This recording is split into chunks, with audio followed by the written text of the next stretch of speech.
Hello everyone, this is the Prussian Prince winner Total War Attila tournament cast, and this is the Agartha Flash Clash tournament number 1, round of 32. Yes, I forgot the game from round of 32, replay that I got, so time to cast it now, I guess. Match between Shidoku of ODM and Ghost Dog of TWR. Shidoku is in command of the Jutes, and Ghost Dog is the commander of the Allens. So we'll see how this one's gonna play out. Jutes versus Allens, definitely interesting, but I think that the Jutes will do fairly well in this matchup, but let's see. So, for the Jutes, we have the Nordic Raid Leader with Rally. Then, in terms of Cavalry, well, we have 2 Nordic Horse Lords Bronze 1 on the right, with a Viking Raider Cav Gold 3. On the left, Gold 3 Viking Raider Cav with 2 Nordic Horse Lords Bronze 1. One of them is Bronze 1 actually, the other is Vanilla. Supporting the General, we have, looks like, these 2 Herdmen, and on the flanks of these Herdmen we have 2 Huskarls. Then up front we have 4 Nordic Hurlers, and on the far flanks, looks like a Huskarl on the far left, a Huskarl on the far right, supported by Nordic Spearmen. So, interesting Jutes build, fairly good. Now, for the Allens though, let's see. We have the Bronze 3 Germanic Nobles General with Warcry. Then we have, whoa, well, lots of cavalry it seems. So, bunch of Nobilani Cav, looks like 4 Nobilani Cav, Silver 2. And then we have, let's see, 2 Sarmatian Cataphracts, indeed. 2 Sarmatian Cataphract Horse Archers. So very strong Cav contingent for the Allens here for sure.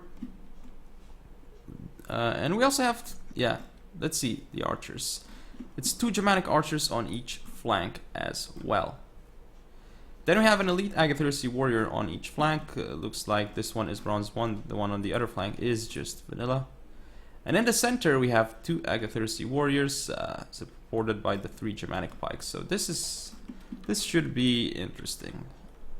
I want to see how these Germanic archers deal with those Huskarls, honestly. So yeah, the hurlers here going to pull back. They don't want to get charged by Sarmatian Cataphracts. Okay, so it looks like here these Nobilani Cav just... What are these Sarmatian Cataphracts doing? This is not good. This is an overextension. Okay, so now the axes have to come in. The axes are not coming in for the Jutes. That's not good. They need to be rapid advanced into the fight, and they're not being. This is very bad for the Jutes. I mean, it could still end up well. Nobilani Cav here going into the fight against these Nordic Horse Lords. So theoretically, Nobilani should do fine, but with Nordic Spearman support, not really. This unit is not going to get a charge off. Okay, looks like it is, just barely.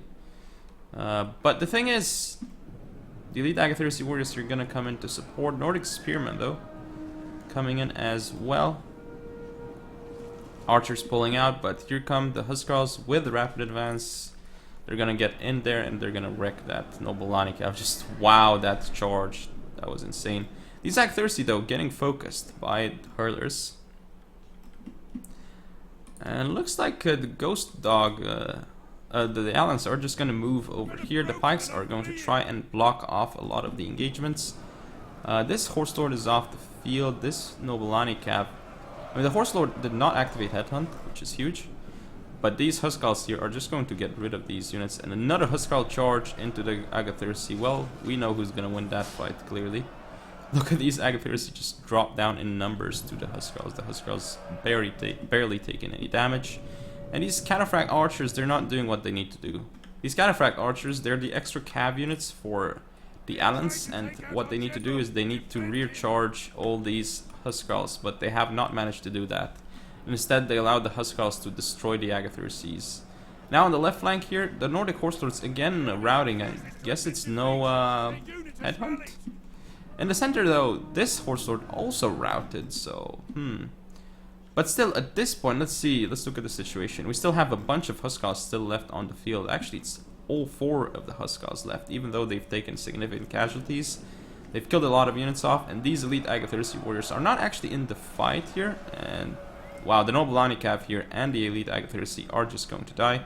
The Skulls here just walk in though, they're not running in. And here come the Viking Raider Cav units, but this is a bit of an overextension because now they can get targeted by the Germanic archers.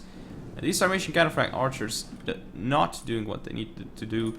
I mean, why not go around and hit the Huskals here? Like, it would be so easy for them to destroy the Huskals with the charge, just based on impact damage alone. I do not understand why. And here comes the engagement. Nobilani Cav trying to block the charge of the Viking Raider Cavalry. They still get into the Germanic archers though, which is important. And now the Nobilani Cav are going to get targeted by the Huskals and Nordic Spearmen, so they're going to start dropping numbers very quickly. Hurlers here should just push up. They don't need to fire at this blob, or they should fire at this blob instead. It's much more juicy. This engagement is awkward. Pikes fighting against, the Herdmen fighting against Pikes frontally over here, as you can see. But there's a bit of flanking going on against these Pikes here, that's for certain. The Huskals getting in, they're gonna kill all these Pikes. And here the Nobilani Cav getting targeted. We need, okay, no headhunt available on these cabinets anyway. Here you can see the Viking Raider Cavalry mopping up the Germanic archers, and now with this charge into the Elite Agatharsi, it should just be looking over. These Elite Agatharsi will not do terribly here against the Nordic Spearmen, but with Huskal support, well, we know who wins that. And these Cataphract Horse Archers, I mean, I like the fact that they were brought to the field, but I don't like the way they were used. You can't just let them shoot, you have to use them to charge the enemy Huskals when you see them. Against the Jutes at least, that's very important, and it was not the case here. The Huskals were mostly allowed to do whatever they pleased in this fight, which is kill enemy infantry units. And they're very good at killing Elite Agatharsi, that's for certain. Huskals here, looks like all these units are gonna pull through the Elite Agatharsi, interestingly enough. Now these hurlers just throw in the damage onto these Cataphract Horse Archers, but as you can see, finally the Cataphract Archers charged into the fray. They got a lot of damage done on the charge, but this is not the moment. I mean, it's far too late already. So it looks like they're gonna pull out, and they don't lose too much on the pull out either, as you can see here. So definitely could have done much better if these guys were, like, I can't stress this enough, this battle could have looked differently if these Cataphract Archers were used to charge in melee. I firmly believe that anyway, but correct me if I'm wrong. Anyway, or at least it would have been much closer had those Cataphract Archers actually gone around and charged the Huskals anyway. So let's see this charge. The poor Elite Agatharsi warriors are not able to do anything here against cavalry, so they're just gonna get routed off the field. Oh, this guy just got thrown so many meters in front. Elite Agatharsi is here running away, and this is going to be game. So victory for Shidoku as the Jutes against Alans. Definitely a very powerful faction, the Jutes, which was used here, so he cannot use it throughout the rest of the tournament, which is important. But yeah, that is game, so hope you all enjoyed. If you want to see more, don't forget to comment or subscribe. Follow me on Facebook, Twitter, and Google+. Share the video, and I'll see you next time.